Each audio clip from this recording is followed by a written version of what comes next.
మీరు గురుతుల్యం చేశారు. వాళ్ళు మీకు గురువులు. వాళ్ళ దగ్గర మీరు శిష్యరికం చేశారు ఎంతో కొంత. అయితే మీరు గరికపాటి గారితో మీకున్న అనుబంధం కానీ, ఆ పరిచయం గానీ, మీరు ఎంతో కాలం నుంచి మేము ఆయన దగ్గర శిష్యరికం చేశాము అని చెప్పుకుంటూ వచ్చారు. అయితే ఈమెమంటుందంటే, వాళ్ళ అన్న భార్యని లేపుకు వెళ్ళిపోయి ఈయన పెళ్లి చేసుకున్నాడు అన్న భార్యని అని అనేసి ఈమె నొక్కి నొక్కి చెప్తుంది. అసలు అది వాస్తవమే అంటారా? ఆయనకి రెండో పెళ్లి అయిందన్న విషయమే మనకి ఇంతవరకు కూడా ఎవరికి తెలియదు. మరి అది ఎప్పుడు జరిగింది అనేది గురించి పక్కన పెడితే, ఒక అన్న భార్యకి ఈయనే తగాదాలు పెట్టారు, ఈయన వల్లే వాళ్ళు విడిపోయారు, ఈయన లేపుకెళ్ళిపోయి పెళ్లి చేసుకున్నారు, ఎప్పుడైతే అలా చేసుకున్నారో కుటుంబం కూడా వెలివేసింది వీళ్ళని అని చెప్తుంది. అది వాస్తవమే అంటారా? అసలు మీరు ఆయన్ని ఎంతో దగ్గరగా చూసారు, ఆయనతో పరిచయం ఉంది, అనుబంధం కూడా ఉంది మీకు. అసలు మీ అభిప్రాయం ఏంటి ఆ ఓట్స్ మీద? అవన్నీ అవాస్తవం. గురువు గారు నాకు 40 సంవత్సరాల నుంచి, మేము స్టూడెంట్ ఏజ్ అప్పటి నుంచి మా గురువులతో ఆయన తిరిగేవారు. గురుదేవులైనటువంటి శృంగేరి భారతీ తీర్థస్వాముల వారు మామిడాన్న శేషగిరిరావు గారి ఆధ్వర్యంలో, గురువుగారు భారతీ తీర్థస్వాముల వారు శృంగేరి మఠం ఉంది రాజమండ్రిలో. సో దానికి ఇన్ఛార్జీలు మామిడాన్న శేషగిరిరావు గారు దంపతులు. అప్పుడు భారతీ తీర్థస్వాముల వారు విజయయాత్ర జయయాత్రకు వచ్చినప్పుడు గరికపాటి నరసింహారావు గారు, ఆయన ఫ్రెండ్ తెలుగు యూనివర్సిటీ బేతవాలు రామబ్రహ్మం గారు, ఇంకొక లెక్చరర్ దోర్బల ప్రభాకర్ శర్మ గారు, అలాగే విశ్వనాథ శాస్త్రి గారు, గోపావర్జల విశ్వనాథ శాస్త్రి గారు ఇప్పుడు రాజమండ్రిలో ఉన్నారు, అలాగే పోతుకూచు సుబ్రహ్మణ్యం గారు, ఇలా మహాపండితులు ఉండేవారు. మా గురువుగారు పురాణపండి రాధాకృష్ణమూర్తి గారితో మేమంతా వెళ్ళేవాళ్ళం. గురువుగారు గరికపాటి నరసింహారావు గారు చక్కటి ఉపన్యాసాలతో చక్కగా చెప్పేవారు. వాళ్ళ వీళ్ళంతా కూడా క్లోజ్ ఫ్రెండ్స్ కాబట్టి, నేను శిష్యుడిగా పురాణపండి రాధాకృష్ణమూర్తి గారి దగ్గర వీళ్ళందరి దగ్గర నేను ఉన్నాను కాబట్టి క్లోజ్గా నాకు తెలుసు. అలాంటివి ఏమీ లేవు.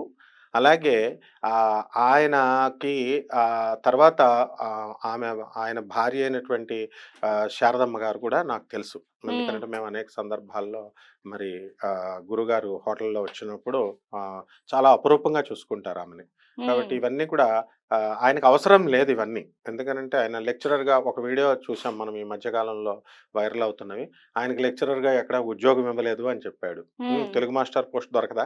శ్రీ చైతన్యలో ప్రిన్సిపాల్గా చేశారండి. శ్రీ చైతన్య డైరెక్టర్ వాళ్ళ ఝాన్సీ లక్ష్మీబాయి గారు, తర్వాత సిబిఎన్ రావు గారు మన చనిపోయినటువంటి ఆయన వాళ్ళంతా కూడా నాకు మా రూట్స్ నుంచి మేము వెళ్ళిన వాళ్ళం. మేమంతా వాళ్ళ దగ్గర శిష్యర్కం చేసి స్టూడెంట్స్గా ఉన్నప్పుడు క్లాసులు చెప్పిన వాళ్ళం.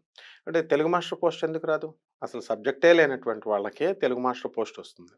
అలాంటిది ఆయన ద్విసహస్రావధాని, అద్భుతమైనటువంటి ప్రతిభా పాఠవాలు ఉన్నాయి, ఆయనకి ఎందుకు రాదు? అంటే ఇది అబద్ధము. తెలుగు లెక్చరర్ పోస్ట్ రాకపోవడము అబద్ధము. తర్వాత శ్రీ చైతన్య కాలేజ్ తీసేసింది, తోలేసింది అనేదో చెప్తున్నారు. అది శ్రీ చైతన్య కాలేజ్ తోసేడాలు, మెడపెట్టి గెంటేడాలు ఇలాంటివి ఏమి ఉండవు. ఎందుకంటే అడ్మినిస్ట్రేషన్ అంతా నాకు తెలుసు కాబట్టి అది కూడా అబద్ధం. ఇకపోతే మూడవది వచ్చేసరికి గురువుగారు 100 కోట్ల రూపాయలు సంపాదించారు 3000 జీతం నుంచి అంటున్నారు. 100 కోట్ల రూపాయలు ఎక్కడైనా వస్తుందా? ఆయన వాళ్ళ ఫాదర్ కూడా ఆస్తిపరులు, వాళ్ళు కొద్దిగా ఏదో 4 ఎకరాలు 5 ఎకరాల పొలం ఉందని ఆయన అనేకమైన ఇంటర్వ్యూస్లో చెప్పారు. మాకు వ్యక్తిగతంగా తెలిసింది పక్కన పెడి, ఆయన ఇంటర్వ్యూస్ నుంచి చెప్పింది. ఆయన ఏమి లే మ్యాన్ ఆన్ ద రోడ్ కాదు, మొదటి నుంచి కూడా మంచి స్థాయి ఉంది. ఆ తర్వాత ఆయన వివిధ హోదాల్లో అధ్యాపకుడిగా చేస్తూ చక్కగా మనకి ఈ యొక్క కాకినాడలో కూడా గరికపాటి కాలేజెస్ అని ఇలా చాలా కాలేజెస్ రన్ చేసి లాస్ అయ్యారని ఆయనే చెప్పారు. ఆయన స్టూడెంట్స్ కూడా మాకు కలుస్తూ ఉంటారు, చెప్తారు గరికపాటి కాలేజెస్ అనే పెట్టారు అని చెప్పేవారు. సో ఇవన్నీ కూడా ఆయన ఎవరికైనా సరే విద్వాన్ సర్వత్ర పూజ్యతే, విద్వానుడు ఎప్పుడూ పూజింపబడతాడు. ఆయన మరి అసలు అవకాశాలే లేవు, ఆయన నష్టాల్లో కూరుకుపోయాడు, వాళ్ళ ఇంట్లో వాళ్ళు తోలేశారు, ఇదంతా అవాస్తవాలు, ఇవన్నీ కూడా అబద్ధాలు అనమాట. అలాగే ఈయన పెళ్ళిళ్ళు చేసుకోవడాలు, ఆయన ఏదో డైవర్స్ అయ్యినట్టుగా చెప్తున్నారు. డైవర్స్ అయితే మ్యారేజ్ డిజాల్వెన్సీ సర్టిఫికేట్ ఉంటుంది కదా, ఆర్డర్ ఇచ్చిన కోర్టు జడ్జి ఇచ్చిన మ్యారేజ్ని డిస్మిస్ చేస్తూ ఆర్డర్ ఉంటుంది కదా, అవేమి లేవు.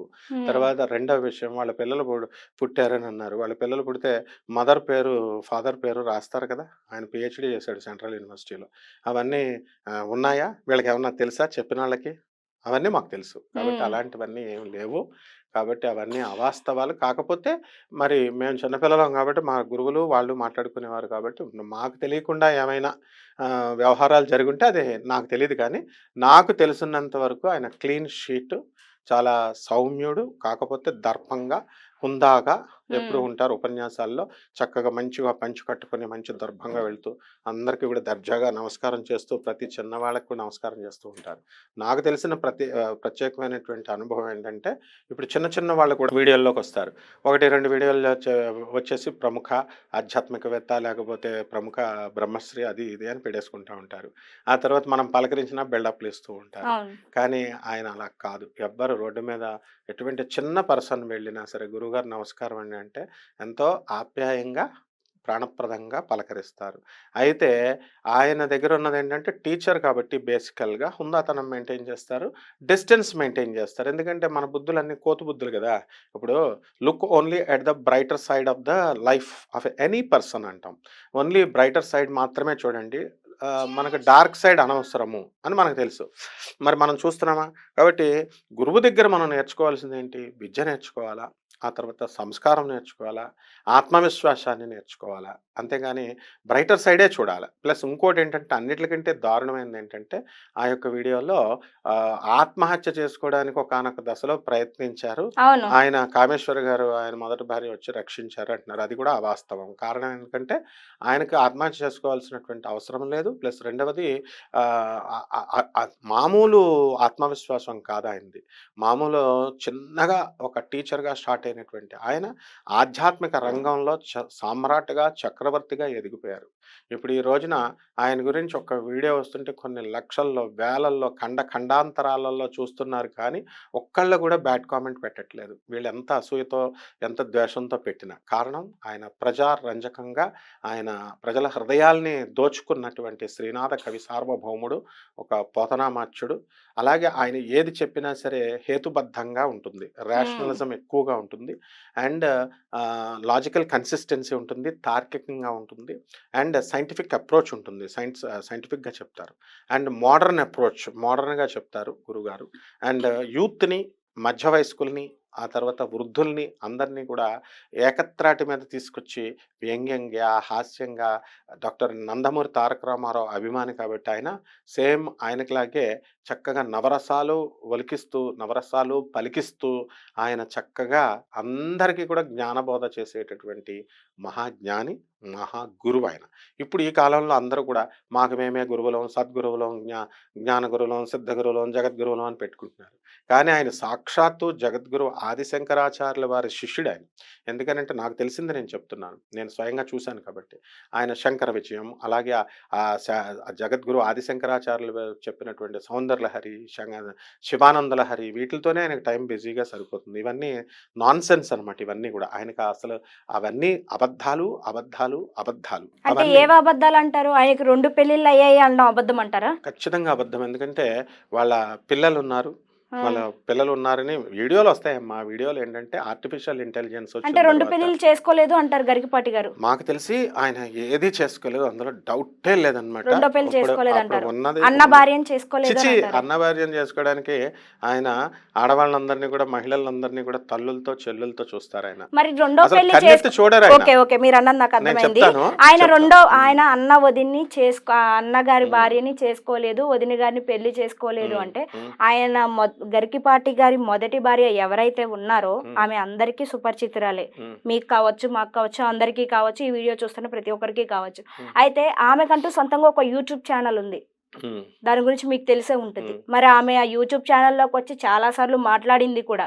ఆమె పెళ్లి గురించి కావచ్చు, ఆమె జీవితంలో ఎదుర్కొన్న సంఘటనల గురించి కావచ్చు.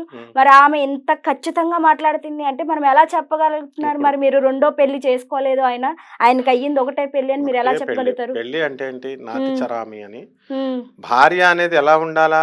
మన భర్తకి కష్టాలని సుఖాలని అందించాలా, భర్త యొక్క ఎదుగుదలని చూడాలా, భర్త యొక్క ఖ్యాతిని చూడాలా, భర్త కష్టాల్లో ఉన్నప్పుడు తోడై నీడై పాలై ఉండాలి. అంతేగాని భర్త పరువులు తీస్తూ రోడ్డు మీద బజార్కి ఈడుస్తూ ఆ తర్వాత ఆయన పరువు తీస్తూ. ఇప్పుడు నీకు ఒక స్ట్రైట్ క్వశ్చన్ ఇస్తున్నాను.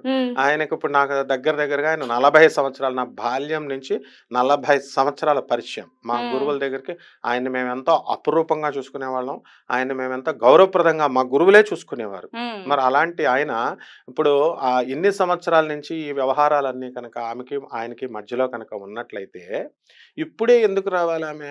అదే నేను అడగాలనుకున్న క్వశ్చన్. మరి యాక్చువల్లీ నేను పద్మశ్రీ అడగాలనుకున్న ఎవరైనా క్వశ్చన్ అది. చెడగొట్టాలనుకున్నారనుకో, ఇప్పుడు ఆమె అసూయపడింది అని జనాలు అంటున్నారు. అసూయపడి ఆయనకు వచ్చిన పేరు ప్రతిష్టలు అసూయపడి వస్తుంది అంటున్నారు. అసూయపడాల్సిన సమయం ఇది కాదు. అసూయ ఎప్పుడు పడాలా? ఆయనకి పద్మశ్రీ అవార్డు వచ్చినప్పుడు అసూయపడాలి. ఎందుకంటే శిఖరాలు ఎంతోమంది ఎదురు చూస్తూ ఉండేటటువంటి శిఖరాలు పద్మశ్రీ అవార్డు అందుకున్నప్పుడు ఏమైంది ఆమె? ఆ తర్వాత అప్పుడు ఎందుకు రాలేదు? అనేక విజయాలు చేస్తూ ఖండఖండాంతరాలుగా ఒక జగద్గురు ఆదిశంకరాచార్యులు వారు ఇది చేసినట్టుగా, పాదయాత్ర చేసినట్టుగా మొత్తం ఖండాలలోనూ ఆయన చేస్తున్నప్పుడు ఒక్కళ్ళైనా సరే ఆయన ఈమె చెప్పగలిగిందా? తర్వాత ఆయన చుట్టూ ఇప్పుడు నేను చెప్పినటువంటి వాళ్ళు ఉన్నారు కదా, ఈయన ఫ్రెండ్స్, వీళ్ళల్లో ఎవ్వరు ఒక్కళ్ళు చెప్పినా నా గురువులు బేతవాళ్ళ రామబ్రహ్మం గారు కానీ, పోతుకొట్టు సుబ్రహ్మణ్యం శర్మ గారు కానీ, వీళ్ళు చెప్తే నేను నమ్ముతా. వీళ్ళు ఆయనతో తిరిగిన వాళ్ళు, ఆయన ఇంటికి వెళ్ళిన వాళ్ళు, ఉన్నవాళ్ళు, వీళ్ళంతా కూడా చెప్తే నేను నమ్ముతా. అంతేగాని ఇప్పుడు ఆయనతో రైవలరీ ఉన్నటువంటి ఆయనతో పాటు పనిచేశారు వద్దిపతి పద్మాకర్ రావు గారు, తర్వాత ఈ సామ్యవాదం షణ్ముఖ శర్మ గారు, చాగంటి కోటేశ్వరరావు గారు, నండూరు శ్రీనివాసరావు గారు. వీళ్ళకేం తెలుసు? వీళ్ళు మామూలుగా మధ్యలో కలిసినటువంటి వాళ్ళు వీళ్ళంతా. సో వీళ్ళకేం తెలీదు. ఒక పోటీతత్వం ఉంటుంది, హెల్దీ ఇది ఉంటుంది. వాళ్ళంతా ఫ్రెండ్స్ ఓన్లీ. ఒక లిమిటేషన్స్ ఉంటాయి, కానీ లిమిటేషన్స్ లేని స్నేహం చేసినటువంటి వాళ్ళు ఇప్పుడు నేను చెప్పిన వాళ్ళు ప్రాచీన కాలం నా చిన్నతనం నుంచి నా కళ్ళతో చూశాను. వీళ్ళల్లో ఎవరు ఒక్కళ్ళు చెప్పినా నేను నమ్ముతా. తర్వాత మరి ఆమె ఇప్పుడే ఎందుకు రావాలా? ఇప్పుడు ఆవిడ పిల్లలు అని అంటున్నారు. ఆయన అభం శుభం తెలియనటువంటి గురజాడ